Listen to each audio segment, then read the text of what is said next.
Mapunta po tayo sa technicality, no? Ang drip hose po ay para maganda ang takbo ng tubig. Unang-una, ang kailangan na PSI nito ay 20 PSI, 20 lang po ang PSI. So meron po tayo kakabit na regulator doon sa pinaka main line to regulate the flow of the water, no?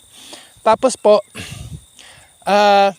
yun pong drops po niyan, kundi po ako nagkakamali, from 30 to 45 drops per minute. Para lang sa dextrose yan, nare-regulate din ho yan. Kaya lang yun sa amin, hindi na. Sa dextrose, yes, kaya regulate yan.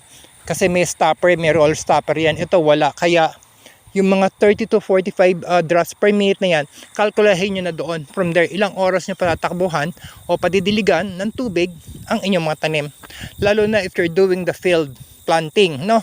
Malaking advantage ito sa field planting. Kahit naman sa mga tunnels namin lahat ito nakadrip kami. So para less na rin ang trabaho namin, less work, less yung babayaran mong tao para magdilig lang. Hindi ka pa sigurado kung sakto ba yung dilig, even or what. Sa drip irrigation makakaasa ka, even po ang distribution, pati po ang mga fertilizer.